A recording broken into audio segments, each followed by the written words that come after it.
मित्रांनो नमस्कार। मुख्यमंत्री युवा कार्य प्रशिक्षण ही जी योजना आहे या योजनेअंतर्गत प्रशिक्षणार्थ्यांचा जो पगार आहे, पगार म्हणण्यापेक्षा विद्यावेतन त्यांना जे दिलं जातं, हे विद्यावेतन गेले 4 ते 5 महिन्यापासून रखडलं आहे आणि अद्यापही शासनामार्फत किंवा रोजगार आयुक्त कार्यालय जे आहे, मुख्य कार्यालय यांच्यामार्फत कोणतीच अपडेट प्राप्त झाली नाही आहे।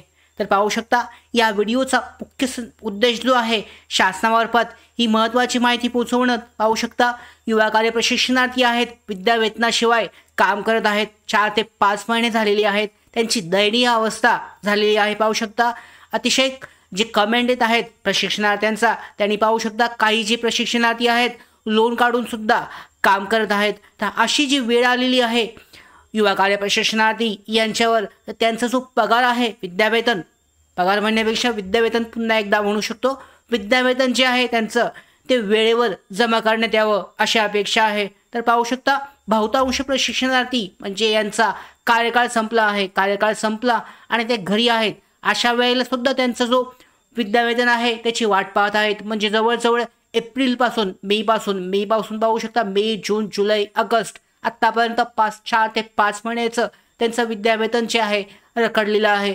अशा विद्यार्थी जे विद्यावेतन पाहून प्रशिक्षणार्थी विद्यावेतनाची वाट पाहून, त्यांच्या पगाराची, त्यांच्या पेमेंटची वाट पाहून प्रशिक्षणार्थ्यांची दयनीय अवस्था झाली आहे।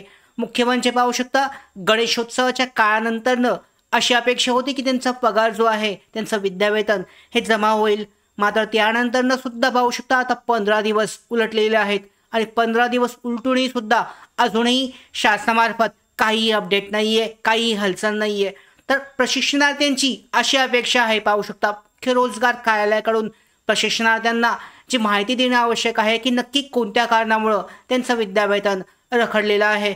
आता पाहू शकता बहुतांश प्रशिक्षणार्थी असं सांगत आहेत, म्हणजे नक्की काय कारण आहे। आता पाहू शकता प्रशिक्षणार्थ्यांनी चेक केलं, त्यांच्या आस्थापनेमध्ये चेक केलं की त्यांची जी हजेरी पत्रक आहे ते अपलोड झालं आहे, AC लेवलला अप्रूव्हल आहे, मंजुरी आहे, DC लेवलला सुद्धा अप्रूव्हल आहे, मंजुरी आहे, मात्र पुढे कमिशनर लेवल सुद्धा अप्रूव्हल झालं आहे आणि त्याच्यानंतर पुढची स्टेपमध्ये 10 ते 15 दिवस उलटून जास्त दिवस झालेले आहेत। पाहू शकता मे महिन्याचा पगार म्हटलो तर आपण 4 ते 5 महिने झालेत, कमिशनर लेवलला अप्रूव्हल आहे, पण नक्की काय प्रॉब्लेम आहे, अजून सुद्धा पगार होत नाहीये। तर ही नक्की पाहू शकता नक्की जे काही कारण आहे याबाबत प्रशिक्षणार्थ्यांना त्यांचं विद्यावेतन का होत नाहीये याची माहिती देणं आवश्यक आहे। एक परिपत्रक काढून याबाबतची माहिती देणं आवश्यक आहे। तर ही माहिती लवकरात लवकर मिळावी अशी अपेक्षा आहे। पाहू शकता 10 ते 15 दिवस अत्यंत जी सचोटीने जी वाट आहे ती पाहिलेली आहे, मात्र तरीसुद्धा त्यांचं विद्यावेतन जमा झालेलं नाहीये।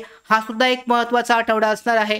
या आठवड्यात प्रशिक्षणार्थ्यांची जे विद्यावेतन आहे जमा होईल अशी अपेक्षा आहे, मात्र शासनामार्फत काहीतरी अपडेट, काहीतरी महत्त्वाची सूचना देणं आवश्यक आहे। कारण जर मंजूर आहे अप्रूव्हल लेवल, कमिशनर लेवलला जर अप्रूव्हल मंजूर आहे तर यानंतरची पुढची प्रोसेस सगळी पूर्ण झाले, प्रशिक्षणार्थ्यांची काही चुकी नसताना त्यांचं विद्यावेतन जे आहे त्यांच्या बँक खात्यामध्ये जमा होत नाहीये, तर हे लवकर होणं अपेक्षित आहे। त्याचबरोबर दुसरा एक मुद्दा आपण पाहूयात की आंदोलनासंदर्भातली अपडेट। तर पाहू शकता आता जे आंदोलन आहे या अगोदर आपलं पूर्ण झालं आहे, तर आंदोलन जे आहे बालाजी चाकूरकर साहेब जे आहेत यांच्या नेतृत्वाखाली 19 सप्टेंबरला छत्रपती संभाजीनगर येथे मोर्चा जो आहे हा आयोजित करण्यात आला आहे आणि त्यानंतर आपली सगळ्यात महत्त्वाची जे डेट आहे, तारखा ज्या आहेत हे येत आहेत 23 असेल, 23 सप्टेंबर, 24 सप्टेंबर आणि 25 सप्टेंबर अत्यंत महत्त्वाच्या या तारखा असणार आहेत, कारण या 3 दिवसांमध्येच आपल्या प्रशिक्षणार्थी जे आहेत त्या सगळ्यांच्या भविष्याचा जो निर्णय आहे हा होण्याची शक्यता आहे। तर हे अत्यंत 3 दिवस महत्त्वाचे असणार आहेत। मात्र सगळ्यात महत्त्वाचा मुद्दा 4 ते 5 महिने प्रशिक्षणार्थी काम केलेलं आहे, त्यांनी जीव तोडून काम केलेलं आहे, परंतु त्यांचा जो पगार जो आहे विद्यावेतन त्यांच्या बँक खात्यामध्ये जमा झालेला नाही आहे। तर अशी अपेक्षा आहे, हा जो व्हिडिओ बनवण्याचा मुख्य उद्देश जो आहे शासनाकडे याबाबतची माहिती कळावी, प्रशिक्षणार्थ्यांची जी सध्याची स्थिती आहे यानुसार त्यांचा विद्यावेतन जे आहे त्यांच्या बँक खात्यामध्ये लवकरात लवकर जमा करावं।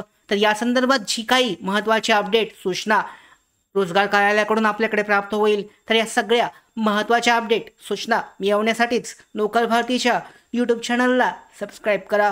धन्यवाद।